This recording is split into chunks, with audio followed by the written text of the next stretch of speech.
Spoiler alert, the following podcast includes discussions on film that may potentially, intentionally or inadvertently, reveal plot twists, character traits, story details, up to and including endings that might otherwise be considered spoilers. Proceed at your own risk.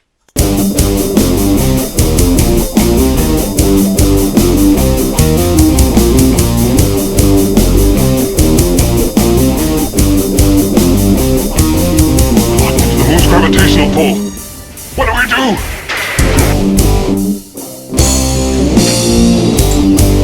We die.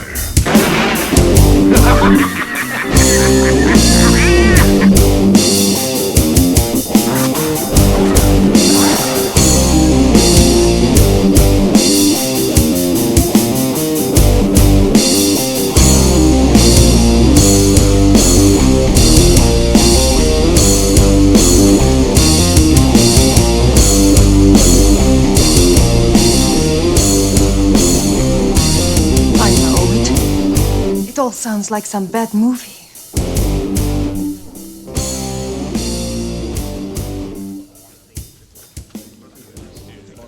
Why, hello there. How do? Hello. How are you? What up, what up, what up? Nothing. You ready to review a shitty movie? I don't know about a shitty movie. But, It's not. yeah. It's not totally a shitty movie. It's actually better than I remembered. I remembered liking this as a kid. I do remember liking it as a kid, and I thought I remembered as an adult watching it back a little bit and saying, "Man, this is not that good." And I watched it today, and it was better than I remembered. Well, and we'll get into that. The movie we're reviewing is The Last Starfighter from 1984. That's right. This was my challenge to Joey in response to our previous review of War Games. Yes. Now, what I find funny is that I challenged you this from War Games because of the link in video games, but Right. there's also a link between this film and the one we did before War Games, Chopping Mall. Oh, there's a In link that- between this and Chopping Mall? In that each of those films has an actress from Night of the Common in it. Oh, that is right. Look at Well, actually, that. technically, Chopping Mall has two, but Technically, it has two. yeah. But Last Starfighter also has, what's her name? Mary Stuart Masterson. Catherine Mary Stewart. You mean? No. It's Mary Stuart Masterson? No. Catherine Mary Stewart. Yeah. Yeah. Who is there? There's a Mary Stuart Masterson there's a Masterson somewhere. It's like a three-name chick. Is that the one from Fried Green Tomatoes? There is a Mary Stuart Masterson, I think. Yeah, she's from. No, she's from A Life Less Ordinary, I want to say. Life Less Oh yeah, Ordinary. no. Some Kind of Wonderful. I meant Some Kind of Wonderful. And she was also But in Fried Green Tomatoes. Okay. You are correct, but I remember her from Some Kind of Wonderful. I always get those two mixed up. I don't know how I got that mixed up with Ewan McGregor's remake of Two of a Kind, but Oh, with Cameron Diaz. yeah. Ah. I don't know how I got those two mixed up, but I always get the two of them mixed up, not on looks because they look completely different, but only on the name because each one of them has three names. You know, a first, middle, and last, and it's a pretty good first, middle, and last. It doesn't sound dumb. It actually sounds. It rolls off the tongue very, very, very well. Is one way to put it. But I always get the two of them mixed up because they both have like two. Both of them have two of the same names, Mary and Stuart. What's the other one? Mary Stuart Masterson, and this is Catherine Mary Stewart. something like that. I've already forgotten. Yeah, okay. Anyhow. So how you been, sir? I've been busy. You've been busy. I've been busy. I have not been busy. Usually it's the other way around. This is true. I am currently not working right now, although that's by choice. So, kind of taking a break. But I will be back in a week. Aha. I'll still be here. My wonderful time Right. off will come to an end, and I will be back at work. But anyway, we got sidetracked. The Last Starfighter. The Last Starfighter. Which, when it came out in 1984, it was a big fucking deal. Oh, it was. I mean, at least as far as like a family film being released in the summertime. I already looked it up on the numbers. It was a July release. It cost $15 million and made $28 million. And for 1984, $28 million take, it's a pretty big deal. Because in looking at the other films released in that month, it was the third highest grossing film for that month. Mm-hmm. So it did pretty well. Now, what was the budget again? $15 million. So this is, I mean, even back then, that's a low budget. It's a very low budget, and considering that they were using Craze machines, I had mentioned this in last week's episode, Craze machines to do the special effects. Well, this is technically the first CGI film. It is. It was an experimental. Maybe that's why the budget was low, because it was an experimental thing.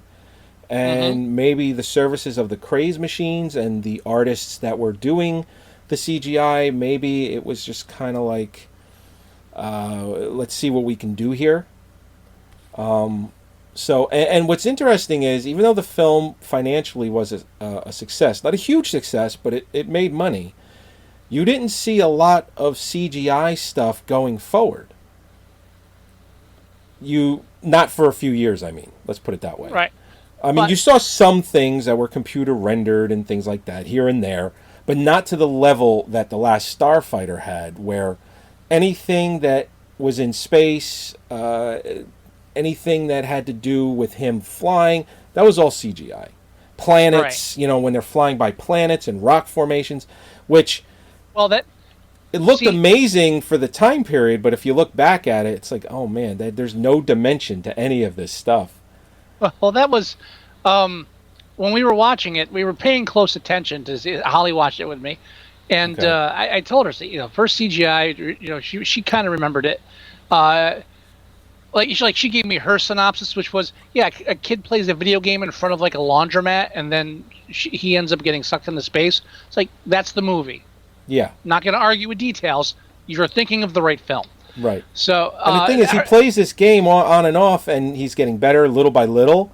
It's like, just because I got great at Super Mario Brothers doesn't mean that I'm going to get sucked into a vortex, and now I know how to beat King Koopa. Well, but now you're and you would, but now you're debating the logic. We're not even there yet. No, I know, suspension of disbelief. I'm there. Don't worry. But since you brought up the graphics, I wanted to point out we started watching it, and I said, the graphics are going to be bad. So the first real CGI we get is when they get into the flying DeLorean. Oh yeah. You're out of focus, by the way. There you go. Tuck to the hand. There you go. And like when it flies off, it's like, okay, not great, but it wasn't that bad. No. Then the first time they showed the spaceships. What are they called again? The fighters. Oh, the Starfighters. Starfighter. Well, I thought they had a different name for it because he's a starfighter.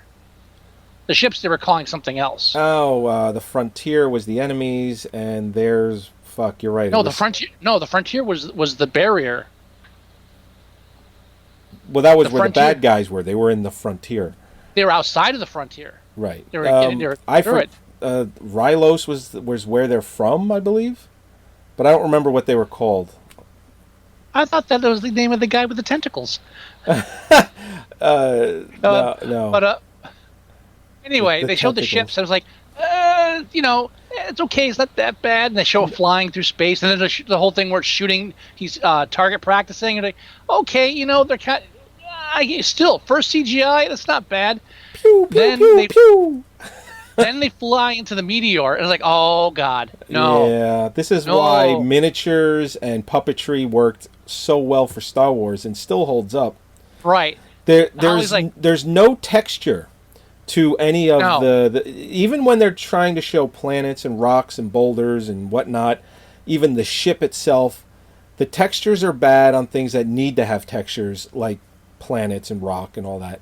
And the ship itself, where it doesn't have any texture, it should, and it's just too smooth. Oh, it's too smooth. That was, that's like the first generation of CGI, and you can kind of forgive that. But when the one enemy ship follows them into the meteor and they're flying through the caves. Oh yeah. How I just said, okay, and so why did they just fly into a cartoon? It's like it's Yeah. It's not. It's really bad. And then like they blow it up, and they say, oh, the explosions hurt. Oh no, stop. So it's okay. And then when you get to as you get to the climax parts, it's like, oh fuck, this is bad. This is bad. And that's why this film's kind of forgotten too, because like you said, they didn't do much for the first few years after that, because they're like, okay, back to the drawing board. Then 5 years later, whatever came out then, near the end of the 80s, like I don't know what the next milestone was, but the minute they came out, everybody's like, well, yeah, this is it. I think it was Terminator 2. I think we mentioned that last week. I know. Could be, yeah. I know that Total Recall started doing a little bit of CGI stuff. But not to the extent that Terminator 2 did, but Terminator 2 is what really kicked off Hollywood to just grab it by the balls and never let go. I can't even off the top of my head think of CGI in past Last Starfighter. No, in the fucking movie whose title you just mentioned, and now my brain says Total Recall. Mars. Yeah, Total my brain's Recall. like Mars attacks, Mars and Earth. It's like what's wrong with you? Yeah, Total Recall. I can't think of any CGI in that film. There's a little bit. It's a little space that's how stuff. Little. Yeah, it's not a lot. It's not a lot. It's mostly stop motion stuff from Industrial Light and Magic, which also is the company. It's George Lucas's company. Stop motion.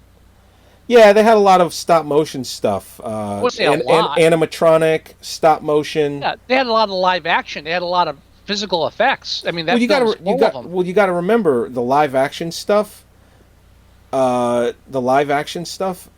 There's stop motion. That's how it was filmed. No, what are you talking about? What All right, so let's say for instance the scene where Schwarzenegger is dressed up as the heavyset redhead woman, and then he takes the head off and he lifts it up over his head. That's all like claymation stop motion shit right there. That wasn't stop motion. That was stuff. That was actual live prosthetic stuff. That were live things moving. That wasn't stop motion. No, not that entire scene. Rewatch the scene. Rewatch the scene. I will watch the scene. There is stop motion going on in that scene. No, I totally disagree. I don't think there was any stop motion in that. Yeah, at one point, Schwarzenegger's face and all that is like clay. But not claymation. Well, yeah, I would have to say that it was like it was a stop motion claymation thing that they did. That's all practical effects. I totally disagree with that. I don't think rewatch that scene. I don't think so. I think we will come back to this on the next episode, and one of us will beg forgiveness. Okay. And I'm almost positive it's not going to be me. Watch the scene where he's in the terminal and he takes the head off. About. Okay, good. All I remember is practical effects and a shitty like semi blue screen effect, and that's it. Everything else, I don't remember. There's no stop motion in that. Yeah, no. There's a scene where it's not Schwarzenegger. It's a like molded clay thing of his face instead. You're looking it up now, aren't you? No. Anyway. Yeah, that was it. So anyway, I do. You know what? You know who I love? I love Otis, who is kind of like the groundskeeper. He works with Alex on fixing things around the camp the campground. I'll backtrack. Trailer park. Finish your thought with Otis. But I like Otis. He reminds me of Goldie Wilson from Back to the Future, where I caught myself more than once going, Mayor. You know, my problem was every time you had a scene, like I wanted to end it with I'm getting too old for this shit. But that's just Mayor Goldie Wilson. I like the sound of that. And this is where he ended up. I will admit that on more than one occasion, probably 3 or 4, I did Mayor. every now and then, like we'll watch film, like Holly will latch onto something that even I'm like, I let it go. It's not worth talking about. But so we start at Starlight Starbright. Right, which is the trailer park that they all live Right now, it's a trailer park. We're Yes, it agreed is. on that. Oh, yeah. All right. Here's the problem. Holly, Oh, boy. she's pointing out that's not a trailer park. This is like a vacation thing. I said, no, it's a trailer park, but they're not trailers. They're campers. It's like, yeah, I know, but she's like, no, they're campers. And then there's this front thing where there's like a restaurant and where they can buy snacks and stuff. This is not a trailer park. This is a camper park. This is like a vacation spot. I was like, well, they're not vacationing, obviously, They because live you're going there. to sleep. It's like, and she's like, all right, I give you that they're saying they live there. I'm telling you, that's not a trailer park. And I have to agree with her. It's not a trailer park. Yeah. In any kind of traditional sense. I don't know if they are like small Winnebagos that they're campers that they're living in. They're not like full-length trailers. As a matter of fact, 3 years ago, we rented a log cabin in a setting exactly like that. It was Campers? with campers, yeah. Right, but it wasn't. It was a vacation spot. It was a vacation spot. Right, so she like wouldn't let that go for like the entire opening until she thought she saw Kevin Bacon in the back of the pickup truck. I had to rewind that. Says that I guarantee you that's not Kevin Bacon in the back of that pickup truck. Not happening. And Although the blonde chick is the blonde chick from Weird Science, which was just on last night, and I was like, oh, that's the blonde chick from Weird Science, the one that played the potential girlfriend. Mm-hmm. Which is not your challenge, by the way. I was thinking about it, but I'm like, I like Weird Science too much to challenge it. now I also, if you look up filming locations in IMDb, Right. they give the physical address of Starlight Starbright, No shit. like the actual like the street address. And if you look it up on Google Maps, there's like right now there's nothing there but what looks like maybe a garage. Oh, wow. But nothing else beyond that. There's a gate like that you locked up. Like, yeah, don't drive down there. So did it used to actually be a campground trailer park vacation thing, or they did I it for the seriously movie doubt and then leveled it? I don't know. I part of me doubts that it was, but then part of me thinks, yeah, you know, since they had that big thing out there, like the diner or a snack bar out front, Right. it's like, yeah, I got a feeling that it is what Holly said it was, but they said, okay, let's just throw some antennas up and pretend it's a trailer park. that would make perfect sense to me as why it's so weird. And again, with that budget, Yeah, right. $15 million bucks. you know, they're not gonna build a town in the middle of nowhere like Supergirl. They're gonna find something that looks like a town and just make it look more like a town. That's right. That's absolutely right. Yeah, basically mailboxes like put the kibosh on anything about it being a vacation spot. So, well, true. And that's really a genius way to show that it's not a vacation spot, and for the audience that's like Holly saying that's a vacation spot, put up fucking mailboxes. You know what? Someone probably. Well, here's the thing. When I went to the vacation spot, the one we went 3 years ago, people are actually living there all year round, and they have mailboxes, even though it's a vacation, because you have the option to actually buy these campers and live there.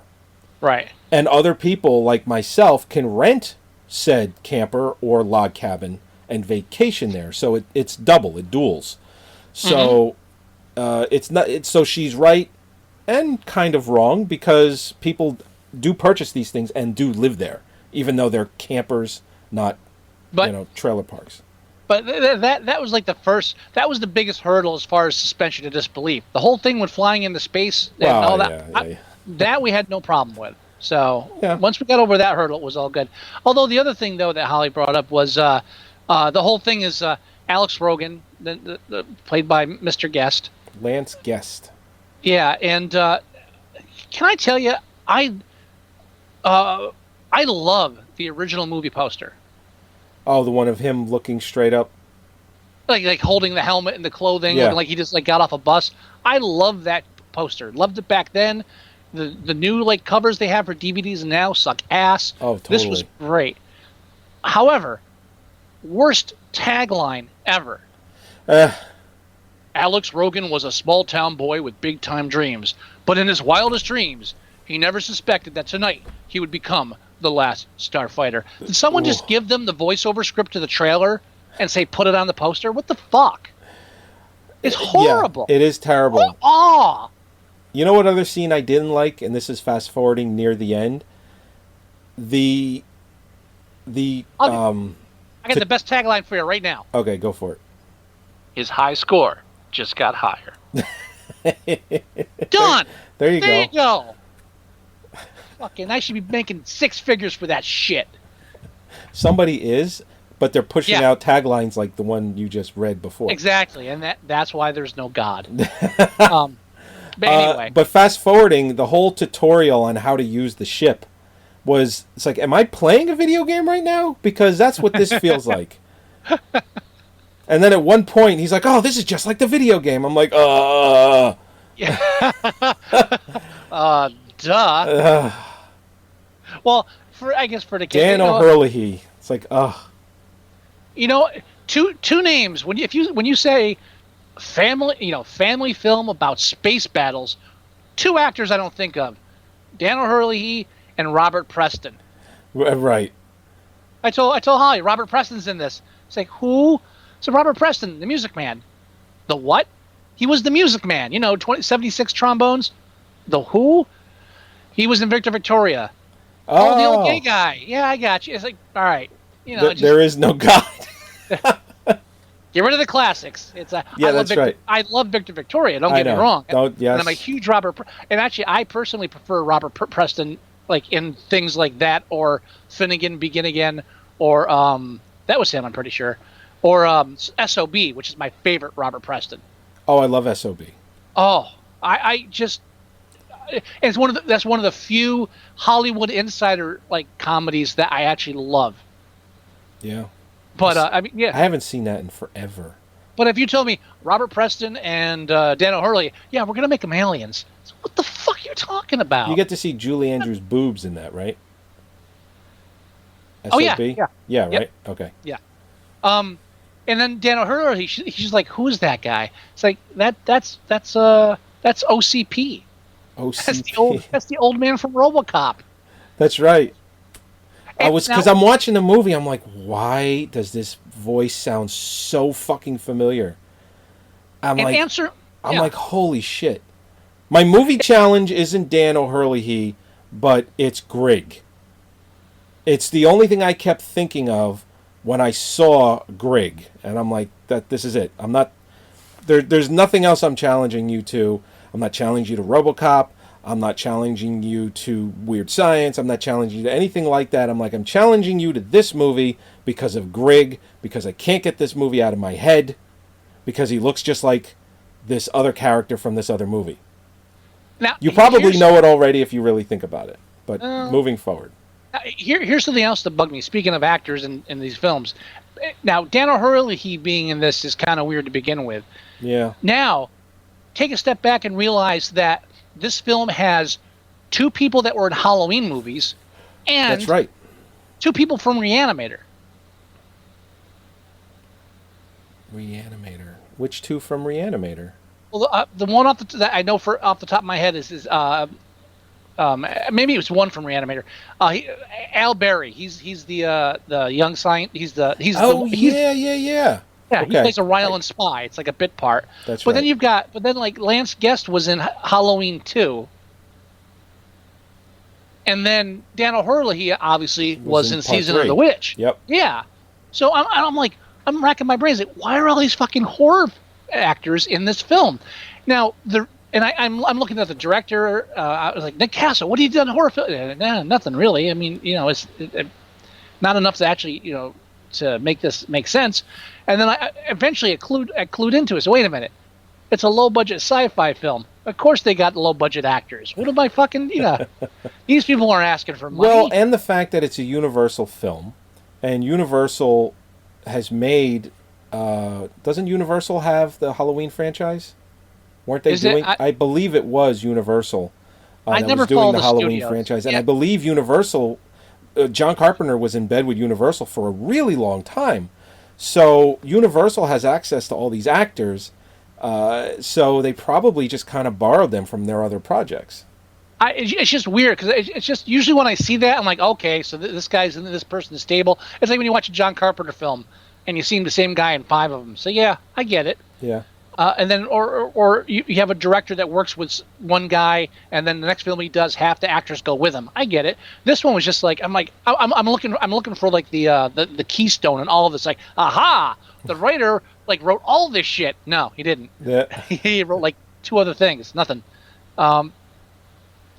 Yeah, Look at although these he special didn't. effects. Yeah, exactly.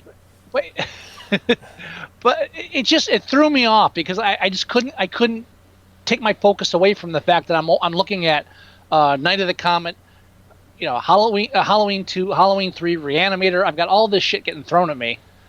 So it bothered me, but maybe that's because we've been in the 80s too long. So maybe that's part of it. Well, my challenge keeps us in the 80s. Oh, so good. It's up to you to make sure we get out of it. That's not a good gamble. Now I was thinking of pushing us into the 70s, not with an idea of a challenge. Just before I headed into this film, I'm like, I think I might want to push us into the 70s. Go back a decade. Now when you get into the basic plot of the film, I like it. I think it works. I think it's simple, and I think it's a great family science fiction film. Family film. A kid in a dead end town trying to get out of it. Can't get out of community college. What's wrong with community college, by the way? There isn't anything wrong with it. What the fuck's this about? All of his friends are going there, and he probably basically he looks at this shit kicker trailer park town and is like, you know what? I'm better than this. His issue with staying there at all could have been summed up beautifully if they had added one line when he comes back home after beating the high score in the video game, and his mother says, gives him the rejection letter for the loan, and says, yeah, you can stay here and go to community college with all your friends, or city college with all your friends. All they had to do was add the one line. But I hate my fucking friends. And you know what? Really? Yeah. What was this? What was the friendly connection? All they did was like fuck with him, except for the one he's trying to bang, and like they're all just complete douches. It's like, yeah, what friends? What are you talking about, friends? Right. I hate all of this. I wish you'd all die. I'm gonna go on a killing spree if I don't get out of this fucking town. And what was hilarious when he's at the game, which apparently has been there a little while because everyone knows about the game, yeah. And it's like he's gonna beat Maya. He's gonna beat the high score, and everyone crowds around him, and they did everything but lift him on their shoulders and walk him back to his fucking trailer, and he's just kind of like sitting high and mighty. He's like, yep, got the high score. And it's like, what the fuck? Who fucking cares? And then when he goes back to the house and the mother is about to give him the rejection letter, he's like, Ma, I got the high score, and her reaction is what everyone's reaction should be. Oh, that's nice. Yeah, that's nice. But even like, you know what? They're gonna say it all started tonight. And maybe he was being sarcastic, but no, not really. But I kind of liked that about it too. There's a part of me that should have been like, this is bullshit. What kind of, everybody crowding around because of the only video game in town. But I like the idea of showing this as a community where everybody there knew each other and they had this connection and they all rallied around little things. And just the one shot of like the old guys playing cards around the table, like the high score, and like they stop the game and go and run out. There was something about that I liked. It was almost like, why the fuck do you want to leave? Everyone here is like, well, I mean, don't get me wrong. I'm not a sense of community and all of that. I love the idea of that. Yeah, no, and I totally understand what you're saying, and I agree with you. It is fucking stupid, but like I like the idea for a family film because we obviously have little kids watching this. And here enters Mary Stewart, Catherine Mary Stewart with the Heidi pigtails. The farmer's daughter look going on over there. Oh my! Oh my! But it was a way that to kind of communicate that this is a family. This is he has more people that he cares about than just his mother and his brother, and kind of because that kind of expands to you're fighting to save the world. Well, this is the world because a little kid can't comprehend what the world is. A little kid can comprehend a trailer park where everybody's playing a video game. Right. So I like that. I thought that was smart writing, or at least, no, I'm going to call it smart writing. It was a good way to do it. I mean, it makes that seem hokey, but that's part of the whole point. Yeah. So definitely. I mean, sure. No, right. I'm on board. So then with the then with the plot of the movie, since he gets the high score, turns out this video game, which was supposed to be in Vegas, it was planted by. What did he call it? Instead, it was supposed to go to Vegas, but ended up in this flea tick of a town. Yeah. I think that's how he described it. But Robert Preston, whose character's name is Centauri. Oh, Centauri. Right. For some reason, I thought it was Alpha Centauri. I don't know why. I knew it was Centauri, but up until I watched it today, I was like, oh, it's Alpha Centauri. I don't know why I always called him Alpha Centauri, but it's not. It's just Centauri. Now, what I like is that if you think about it, Robert Preston is playing the alien version of the Music Man. Yeah, pretty much. He's a fucking and not even a great con artist, because what he's basically done is he's spent all this time actually getting a video game released in, I'm assuming worldwide, but let's just say in America, probably just along the West Coast, for the sole purpose of recruiting somebody that technically isn't allowed to be recruited. Right. How much time and energy was spent on that, and how much is he getting paid for a recruit? It seems like a really shitty con. Right. Unless he's got it going on different planets, and this was just like an offshoot. I don't know. They don't get into it. And then when he gets the Beta 1 robot he clones Alex with a Beta 1 robot by shaking his hand when he's in the car. Mm-hmm. And he comes back to Earth because after Centauri takes him there, and he's like, I don't want to go to war. No. Yeah. He's like, I don't want to do this. Take me home. And Centauri's like all pissed off. And he's kind of just like, man, you could be great, blah, blah, blah. He takes him back. And he ends up going all the way back to Earth. There's like this whole 20-minute scene of him going there and just being, they're doing this whole kind of opening night for Starfighters. And he's like, nah, I don't want to do this. Take me home. So he takes him home, and he has a conversation with the Beta 1 robot. And he's like, why don't you just go up there and fight? And he's like, well, we're not allowed to. And then that's kind of it. I'm like, that's a real shitty fucking reason. Just making shit. You know what? They could be programmed to fight, and they're just basically robots that can be destroyed. I mean, at one point he sacrifices himself to take out, at the last point, really. Well, yeah. For him. Yeah. And he's like, you owe me one. It's like, he doesn't owe you shit because you're not around anymore. But the thing is, it's like the fact that he's saying, oh, yeah, I can't fight and we're not allowed to. It's like, yeah, but why? Why? The one problem I have with the Beta in this film is that I wish they didn't make the Beta so human. Yeah, they did try to go a little bit, I don't know what to do next. What would you do if you were me? They did that a little bit. They played the fish out of water. Yeah, they played the fish out of water thing, which is funny. I'll give you that. But he could have been from like fucking Norway, and the same thing could have. Scene could have happened the same way. They could have done the same thing without giving the Beta emotions, so that it actually feels like a person is killing himself at that part. Now I get it. You're ramping up that kind of intensity and that emotion, that feeling of impending doom. So the fact that somebody's willing to sacrifice himself, and of course, but him doing it doesn't motivate Alex to go back. Alex has already gone back. Right. So all that does is just remove the need for them to explain, hey, I'm not really Alex, which isn't necessary because he comes back and tells them he just went to outer space and came back. I think they'd be okay with the friendly robot who could have stayed afterward. Sure. Why kill Beta? And here's the thing: if the movie was hugely successful and it spawned some sequels, guarantee you they would have said, Or "Oh they yeah, could've. he jumped out, at the last second. You just didn't see it."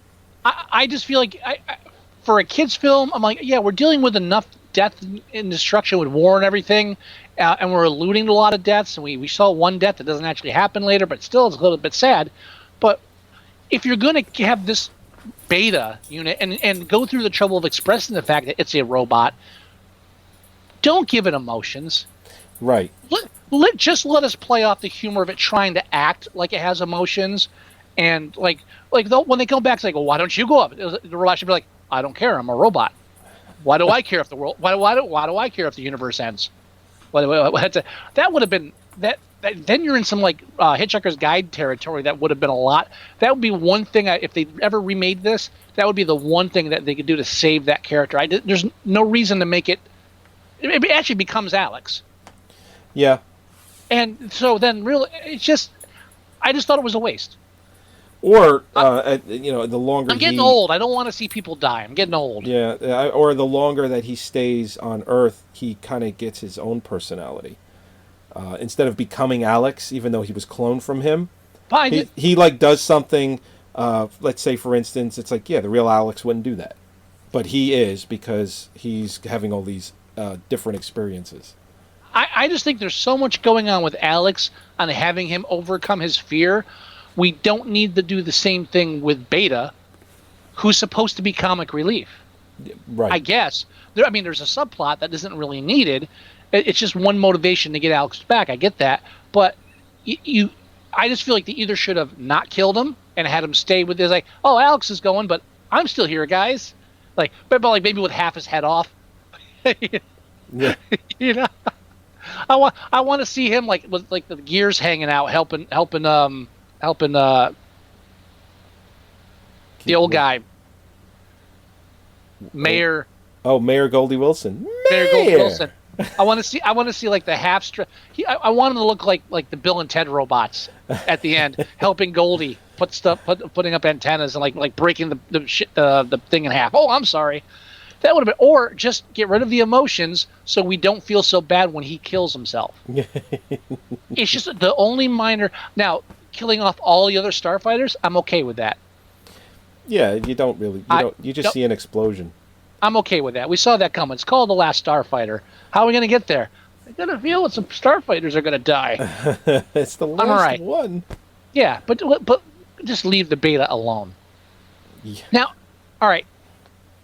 Yes. Let's talk about when Alex gets to the Starfighter base. Okay. What are your feelings on that? You mean when he first arrives? I mean, just the whole thing, the aliens, the setup. It feels like a ripoff of Jedi, like that whole scene where they're kind of, working around trying to, defeat the Empire. Sure. It felt like, white room, aliens, it's a trap. It felt too similar, and Jedi had only come out the year before, so. Well, and obviously they're trying to cash in on that space fighting thing. It just felt like they were just trying to cash in on Star Wars in a big way. Good. Fuck Lucas. I'm assuming you had a different feeling. Oddly enough, Lucas didn't try to sue them for the lasers. Asshole. Yeah, well, wasn't that suit in '78 with Battlestar Galactica? I don't remember the year, but it was around time Battlestar Galactica was actually a thing. So 78, yeah, probably 79, 80. Definitely not 84. Yeah. No, not 84. It was after the first Star Wars. They had already told Lucas, yeah, dude, stop it. Yeah, just calm the fuck down, make a sequel. Yeah, right. Yeah. Make 2 more films, then you can spend the rest of your career milking those. Okay? Calm down. Douche. Yeah, totally. From a kid standpoint, I thought it was really great. I mean, instead of making all the people British, they made them all big heads, and yeah. And then having the different aliens and like, oh, sorry, I stepped on your whatever, and you just they were able. I like the fact too that they knew, okay, we're gonna have to do all these alien makeup and alien things, so we can make them look really good because they don't have to hold up for more than 2 minutes tops. Yeah, we're not going to see them very much. Yeah, all we have to worry about is Dan O'Hurley. That's why we're just going to make him look like a half-cooked slug. Turtle. He's got like a turtle shell for a head. Yeah. Well, he does the turtle movements too, because since you can't see his facial expression, being a consummate actor that he is, when you watch him, you know that what he's doing is acting with his head instead of his face. Right. Well, so and that's the why fact, he keeps going like. No, go ahead. Go ahead. No, No, I was just going to say when he laughs, he was doing the losing air type of laugh. Yeah. Yeah, You know, and everything. it's like, whoa. He does it like 5-6 times. Yeah, every time he shows a laugh or anything, there's a movement of the head, like, you know, because you can't see his fucking face, and he knows that. Otherwise, you just be staring at this guy talking nonstop. Right. A lot of different films came to mind when we were watching this too. Would O'Hurley, he really, Enemy of Mine keeps flashing. Especially when he shows like the pictures of his wife and kid, except of course he's speaking in like a very formal English American accent, and his family. And he says like, yeah, we live in the caves, but all the pictures are above ground. I guess it was a vacation, which that makes sense. Vacation, yeah. Sure. So I mean, Enemy of Mine came to mind for me. Mine as well. Holly was insistent that when they first walk into the big. When they pull back and show the big command center, and I agree with her, the setup is very similar to the setup of the main headquarters in Men in Black. Oh, that is true. Yeah. Except this one's angular, and they have a big wall where like you just had the elevators in Men in Black. Other than that, same setup. So, you know, that reminded me of that. Also, did you get a strong Galaxy Quest vibe from this film? We've talked about this even before. Did we? We've talked about this. Not even. Well, we might have talked about it on the podcast, but I know we've definitely talked about it outside of the podcast. That definitely Galaxy Quest. When Galaxy Quest came out, when did that come out? 99? 98, 99, something You're like that? You're the number person. Don't ask me. We talked about it then when we saw it. Really? I don't remember that. We absolutely talked about it then, having a Last Starfighter kind of vibe to it. It really does. Where I didn't. Why am I in outer space? What's going on? I have to save the universe, and not only that aspect, but when they go to the end of the frontier and it's that net or that barrier that's just made of like individual things floating in space. Right. And it immediately reminded me of the minefield they fly through at the end of Galaxy Quest, or in the middle too. Why am I getting a phone call? I don't know. Maybe because you didn't turn your phone off. No, because it's my wife. Hold on a second. I have to take this. Hello? We don't have to take it on the air. I mean, Hey. I can. You're on vacation. Oh, okay.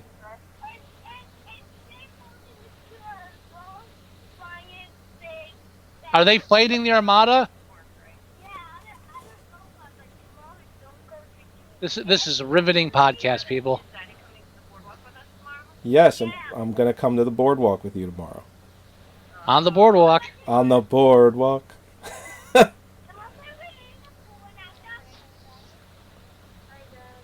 Hey, bud. Wow, you sound excited.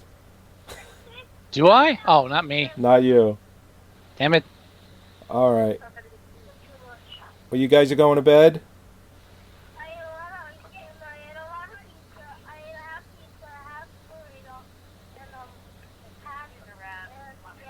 Wow. Okay.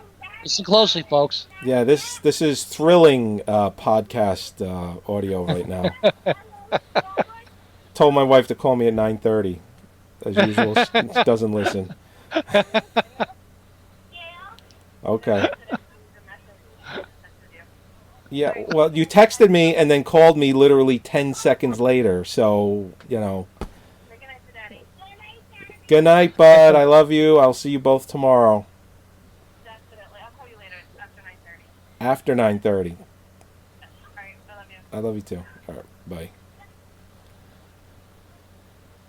Sorry about that, folks. Yeah, I get a text. Putting the kids to bed now.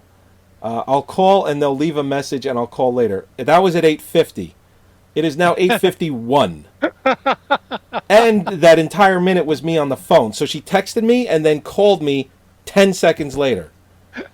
Even if I was going to check the text, I would have been interrupted by the phone call. The phone would have rang while you were reading it. Oh, she's gonna do what? Yes, exactly. Oh my God. Anyway, yeah. Starfighter. Anyway, sorry about that. Galaxy Quest. Galaxy Quest.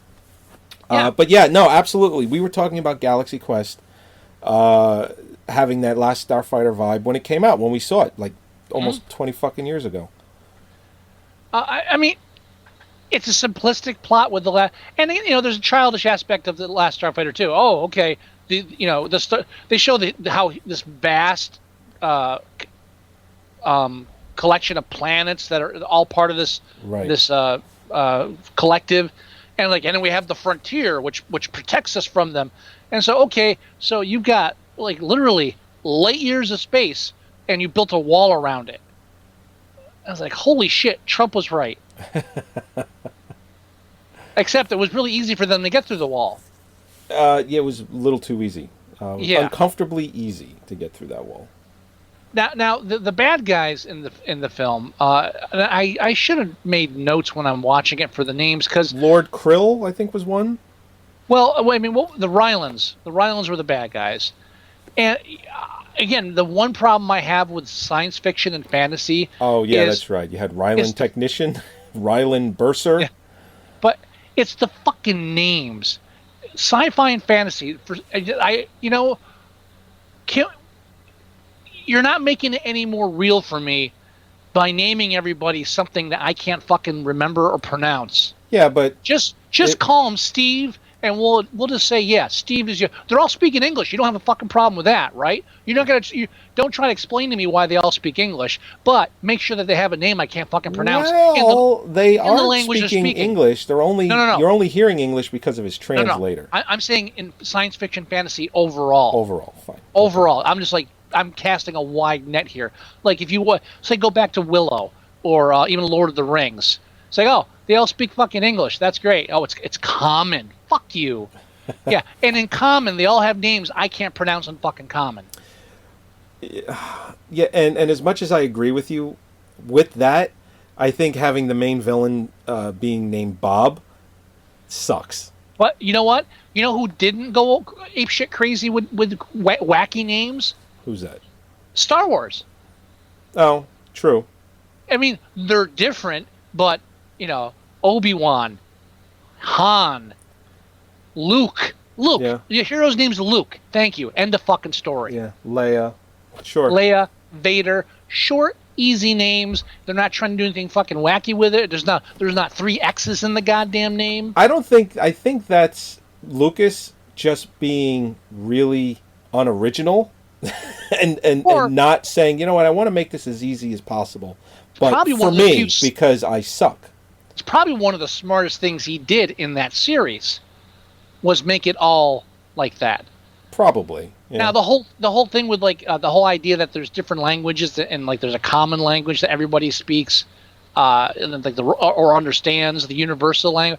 I think that was just cobbled together by fans after the first 3, and then they're like, oh, that's a great idea. We should stick with that rule.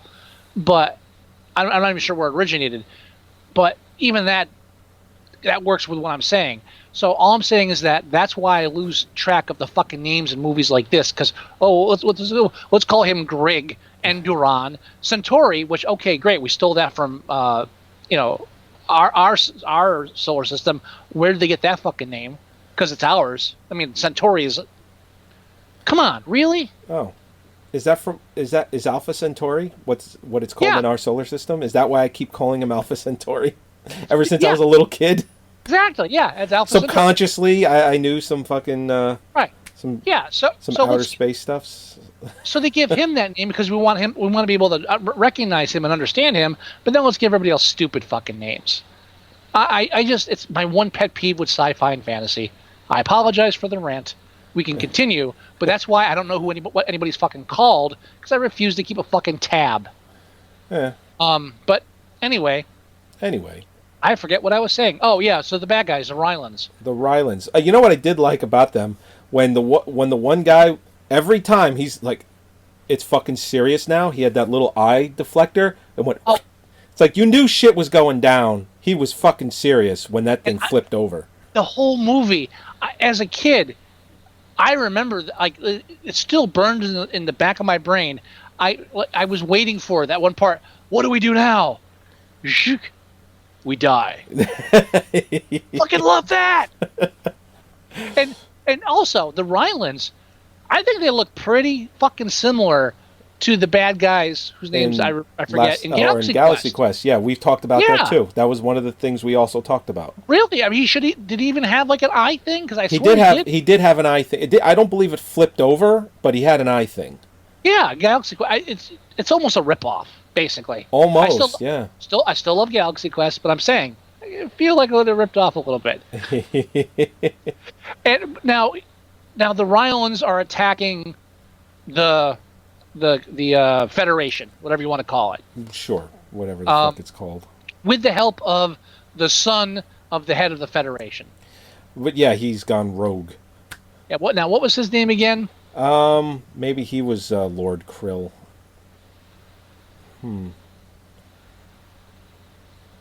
Was he Lord Krill? You know, it's funny when his floating head was there. All I kept thinking of was Robin Williams from Baron Munchausen.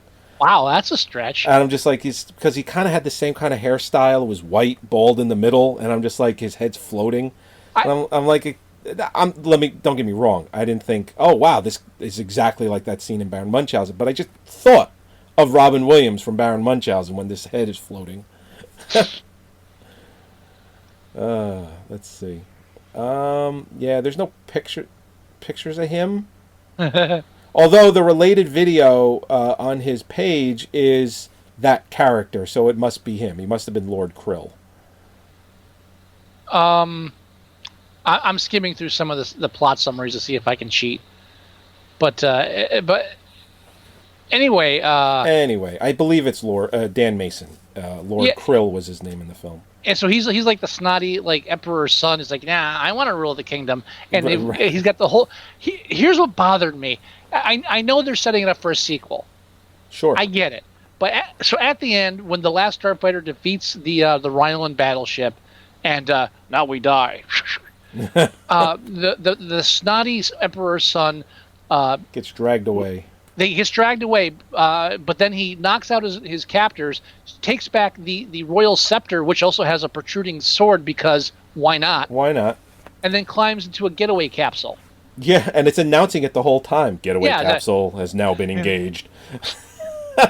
Now, they drop it totally, and I pretty much know the majority of the film, even though I only saw it back, way back when. So I wasn't confused, or I wasn't like, oh, what's going to happen? But there was a part of me was like, come on, isn't there a part at the end when Alex comes to Earth and like he runs out of the bushes with the scepter, and like Beta comes out of nowhere and it's like waylays him? So I got him. You know what? Where's the end for that? Well, don't set. And I just felt like it was too. Like it's like they were like so dead sure. Yeah, we're gonna have a sequel. Oh yeah. We need a bad guy for the sequel. They made enough money for a sequel, but I guess it never got optioned. Here's the deal. I think they realized that the graphics that they were using, they just weren't ready to use. Yeah. Now, here's the big thing. The whole idea of the Last Starfighter video game that he was playing. Atari was I don't know. I'm pretty sure you must know about this. It said it at the end of the credits that play the video game by Atari. Right. Atari was developing the video game. However, they didn't have polygons and shit like that yet. No. Right. The video game. Remember, that's why I'm really glad I chose this movie after War Games, because remember War Games? I said that they're playing this nuclear war game, and it's like it's all text based. Yeah, and then Holly's like, fucking Oregon Trail had better graphics. This is just the opposite. You're watching this is like, wow, video games are awesome, and then the real world is like, yeah, we can't do this shit. We couldn't do that for another. Even when PlayStation came out, it didn't look that good. Right. So Atari, they were like 75% of the way through developing it when they realized that it was a lost fucking cause, and it was never released. Yeah, and the reason? Because they used several craze machines. Like hundreds of thousands of dollars per machine just to do this shit. Mm-hmm. Fucking craze machines. Yeah. Now, if you Google the Last Starfighter video game, there's a whole... People have, like... They've made it now. Oh, really? Yeah, I don't know if they're homemade or if there's a company that did it just for fun, because obviously they don't have a copyright to it. Where But it if you looks Google it, like from the film.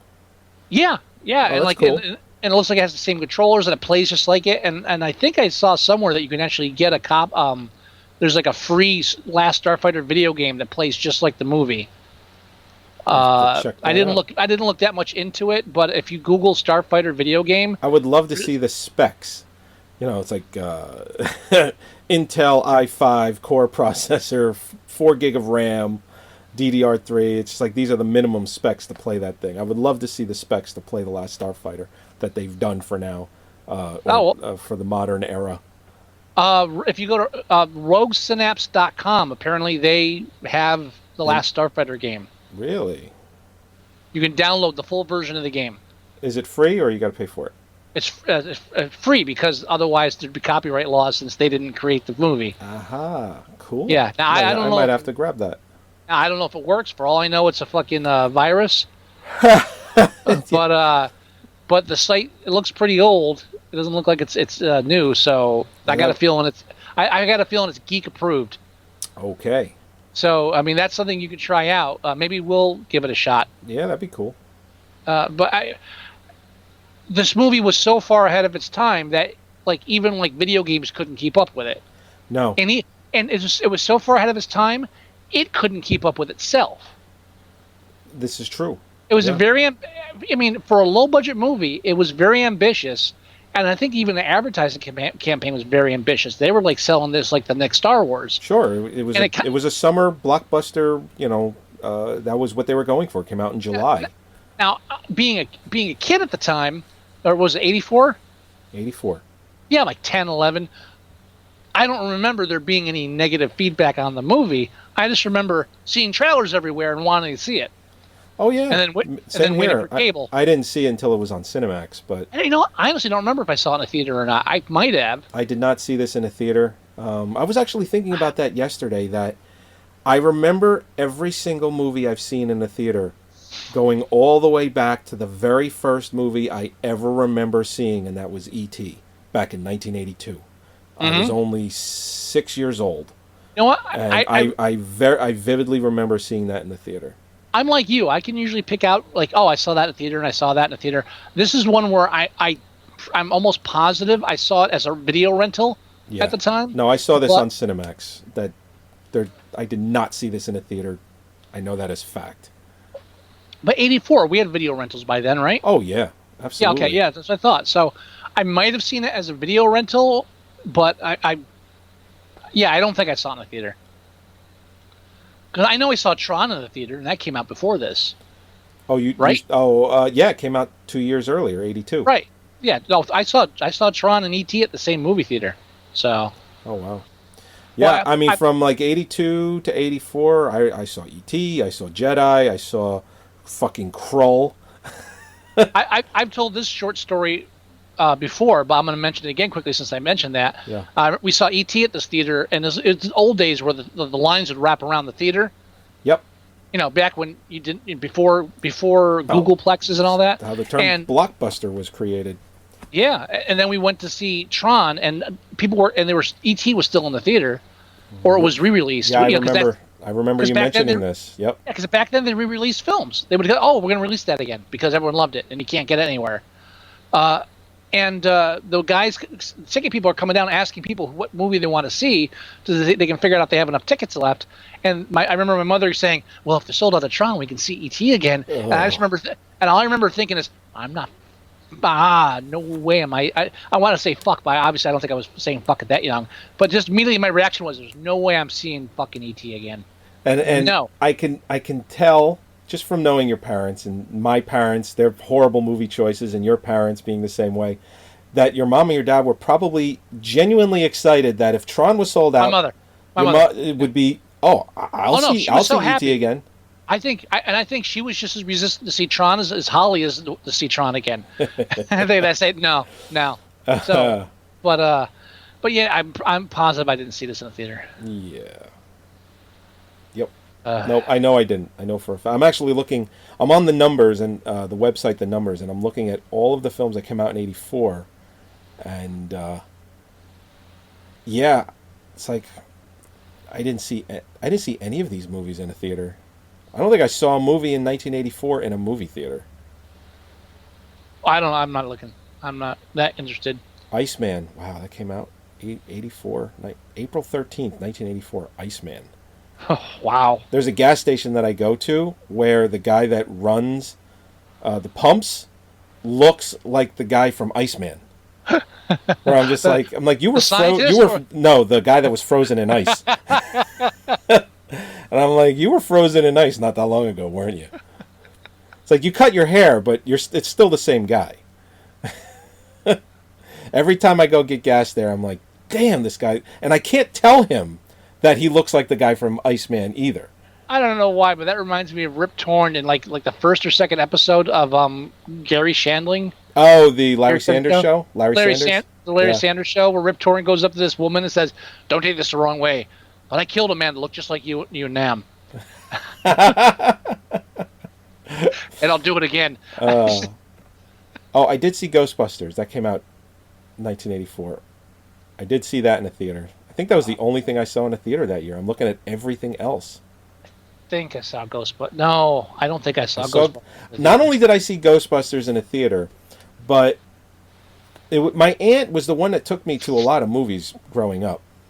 She was a very, very big film buff, and she loved film and cinema, and she would always take me. She loved going to the movies, and she knew I loved movies, so it was a perfect match. So she would always take me to the movies, and I remember seeing in the newspaper that Ghostbusters was being re-released a few months or maybe a year after it had come out in 1984, so this might have been like 1985. And my aunt was telling me that it was Ghostbusters 2, and I'm looking at the newspaper and I'm showing her. I'm like, listen, this is not Ghostbusters 2. This is Ghostbusters. They're re-releasing it. I'm 10 years old.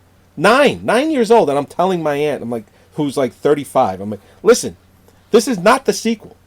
And she's like, it is the sequel. I already bought the tickets. We're going. And I'm like, okay. So we go there, and sure enough, it opens up on the library. I'm like, God damn it. This is not the sequel. I mean, we watched it again, but like, enough already. You just scream, "I hate you!" No. I just said, I told you this wasn't the sequel. He goes, what do you want to do? Do you want to stay? I'm like, yeah, I like this movie. We can stay. But I very vividly remember it opening up, and I'm like, oh, of course. This is not the sequel. What's up? Zur. Was Zur the name of the kid? Zur. The only reason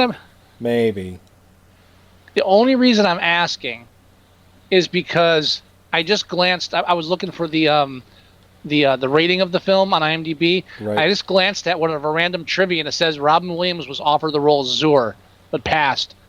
And all I can think of is the hologram head. Where you just said Robin Williams, like, oh shit. How the fuck about that? That's fucking great. Yeah, Jesus. The only movie I saw in 1984 in a theater was Ghostbusters. It did nothing else. What was this rated? PG? It was PG. Yeah.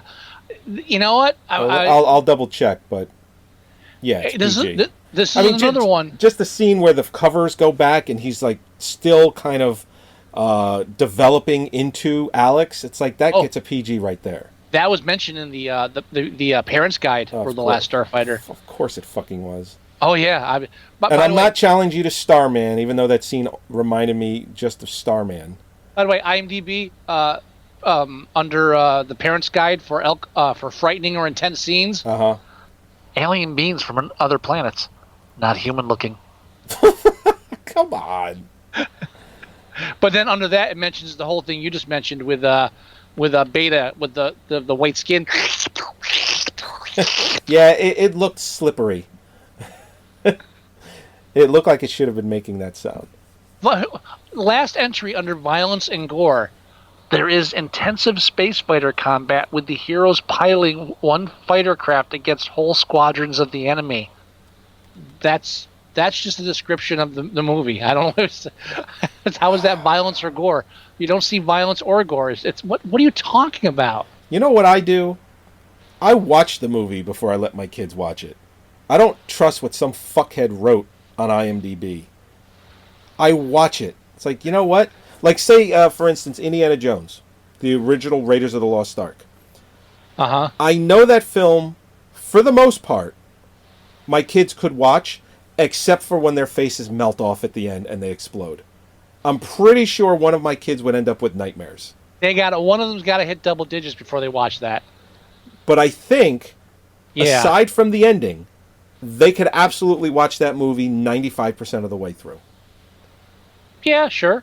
Even the scene in the beginning where the one you give me the idol, I give you the whip. That guy, I can't. Yeah. He's a famous actor. Molina. I can't, Molina. Molina, that's right. Yeah. Alfred Molina. The scene Doc where Ock! Doc Ock, right? Well, I could have named every other character he was in. I just couldn't remember his real name.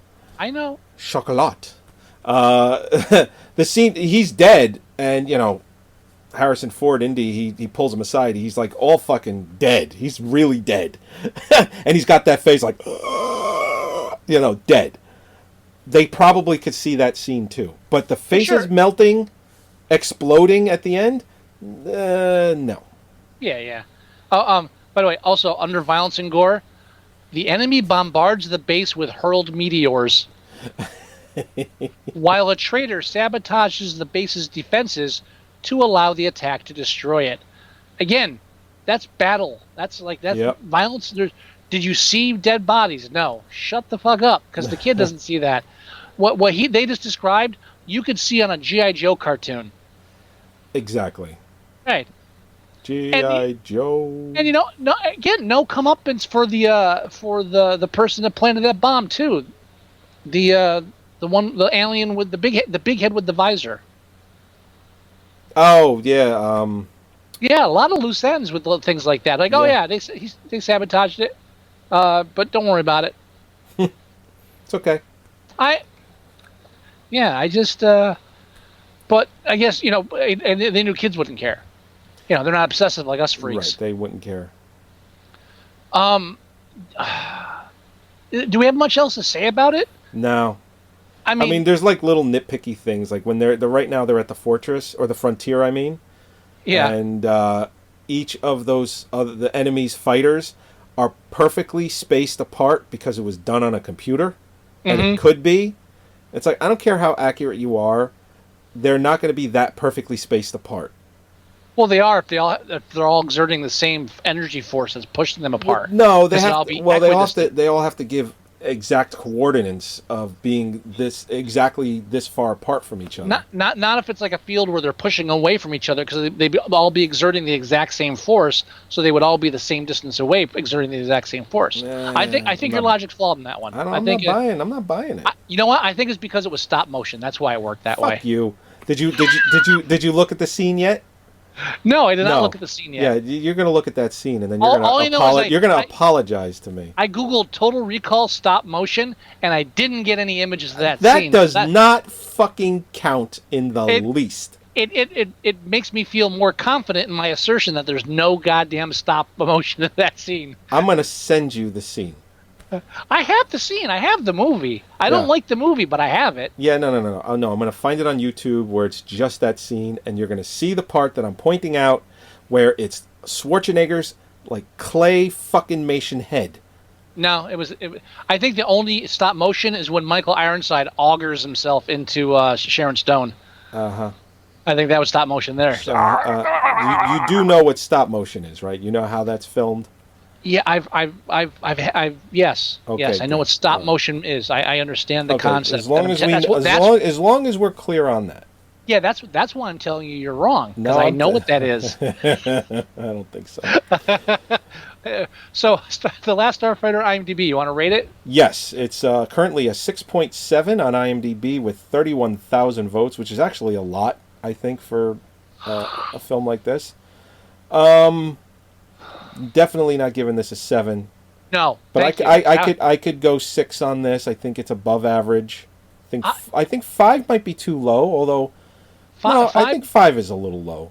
I think 5's a little low too, because I don't think there's anything wrong with the film as far as I think it's a fun movie. I think it was probably hampered by its budget a bit and by the Right. fact that CGI actually, it's like I think the problem was it's a CGI film, but they didn't have CGI yet.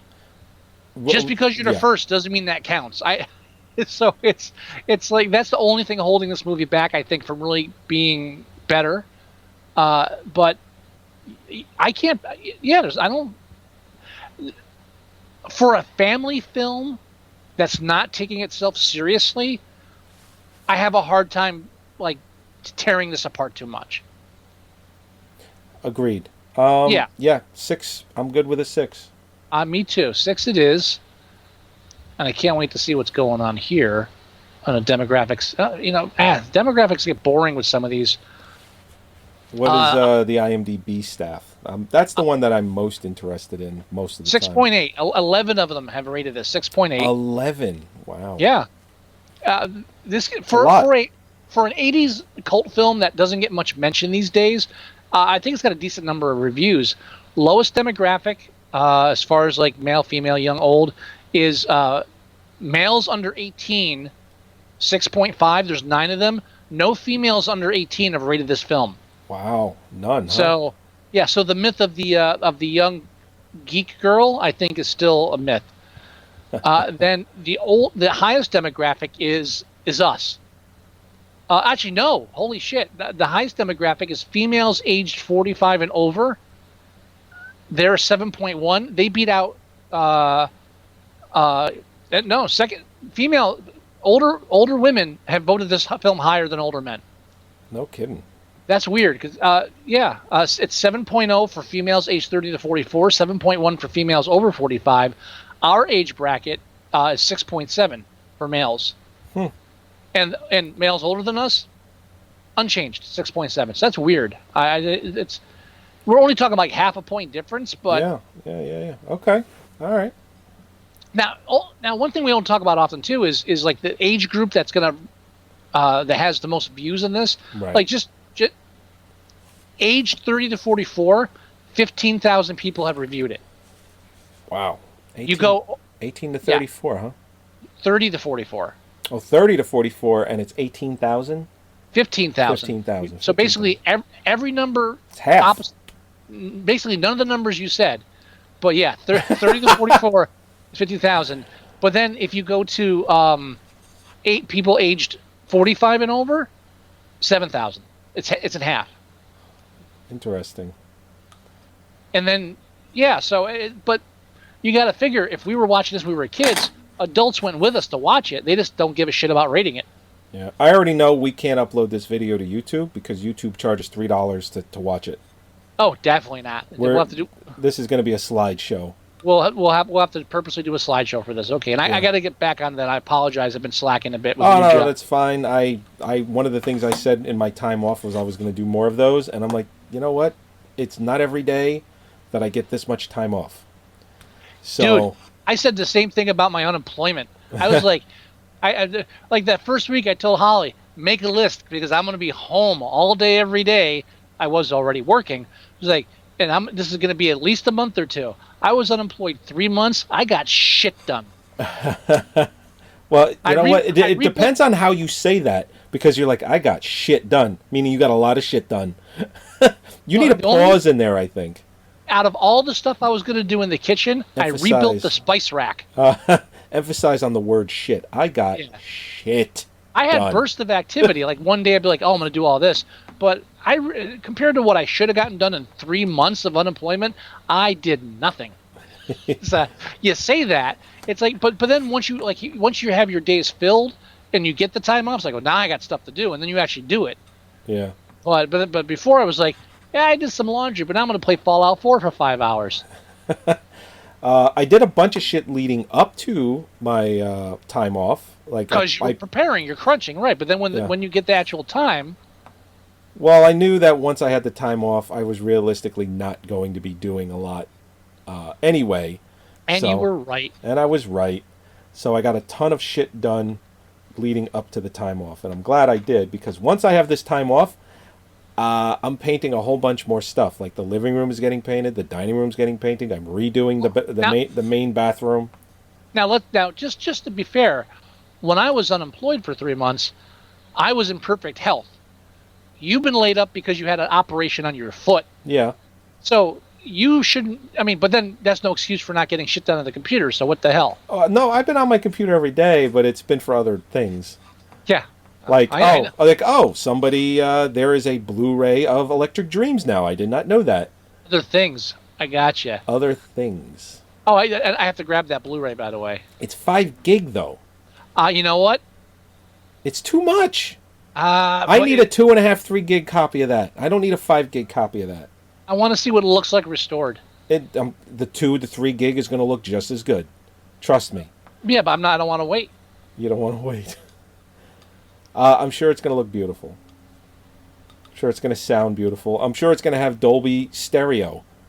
Because it seemed like nothing was shot in surround 30 years ago. That wasn't something that was happening until the late 80s, early 90s. You know, just take a look. Well, that's not true. They've remixed soundtracks, but back when films were made then, the soundtracks were made for how the theaters were showing them, and in a lot of ways it was just Dolby surround or just Dolby stereo.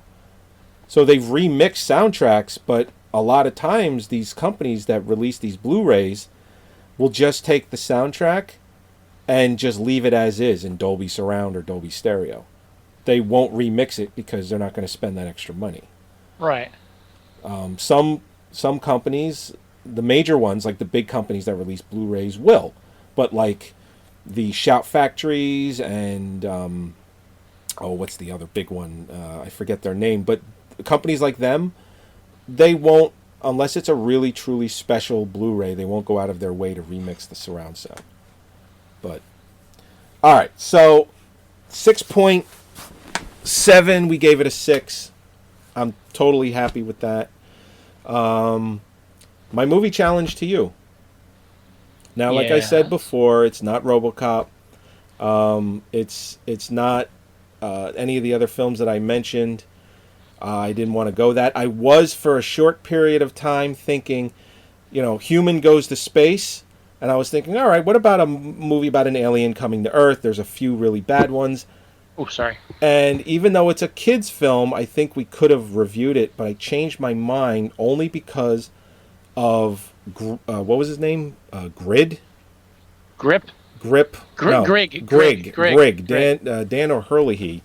Yes. He kept reminding me of this other character from this other film, which you actually mentioned earlier. If that'll be your big hint. Oh, no. I was thinking Mac and Me, even though it's a kid's film, but it's such a legendary bad film that I was thinking, oh, okay, maybe I'll challenge him to Mac and Me. But I'm like, I cannot get Greg out of my mind. As long as it's not Space Camp, I'm okay. It's not Space Camp. You mentioned it earlier. Yeah, I know what it is now. You know what it is. Yeah, Enemy Mine. It is Enemy Mine. Because fucking Lou Gossett Jr. is fucking Greg. It's like the same. It's the only thing I kept thinking when I was watching this movie. I'm like, that's fucking Lou Gossett Jr. right there. That's it. That's the one. So that's your challenge. Enemy Mine. Ooh, sorry. Excuse me. I made it real easy. But it's the only film I couldn't get out of my head the whole time I'm watching it. That'll be interesting, the review. And I haven't seen it in a long time. One of my favorite lines in the film is when Dennis Quaid goes to Lou Gossett Jr. And Dennis Quaid, I forget what the scene entailed, but Dennis Quaid just, he says, "What would you do without me?" And Lou Gossett Jr. said, "I'd be home." And I always loved that line. Wow, now we're getting to like classic. I think we're moving away from like it's a William Peterson film too. We're stuck in the 80s, but we're climbing the ladder of 80s films from crappy cult films or low budget films to major releases. Correct. No matter what the budget was. I mean, Last Starfighter was a major release. Yes, War Games was a major release. Enemy Mine was a major release. Yeah, and Enemy Mine, I think right now it currently holds it's like 7 or 6.9 on IMDb right now. So it's highly rated. And it's probably because of people's love for Wolfgang Peterson for some reason. Well, and I'm not going to get into it. Sci-fi, Uh-huh. No, I but got it. no, I'm just saying I'm not going to get into it. Yeah. We'll get into it next week. Yeah, definitely. Oh, yeah. Is that it? That's it. I'm done. Anyway. Let's end this biatch. Okay. All right, good sir. You Thank you, got? You got? everyone. Thank you, everyone, for joining us. As always, episode 252 of Moviesucktastic. Go to our website at moviesucktastic.com. I just renewed the URL, so maybe I can now figure out what's wrong with the website. It works for some browsers. It doesn't work for others. I don't have a problem with it, period, so it's hard to troubleshoot it. Do you have a problem on your machine with the website? On Chrome, yes. I have to open up an Edge. You do have a problem. Okay, I'm going to be over Saturday. I'm going to do a little troubleshooting. Oh, all right. We hanging a TV on Saturday? You want me to bring stuff? Or do you have everything I just need to show up? Depends how late you want to stay, but we could if you want. Well, I know Mare and the boys are coming back from the beach vacation on Saturday, so I definitely don't want to stay too late because, You know what?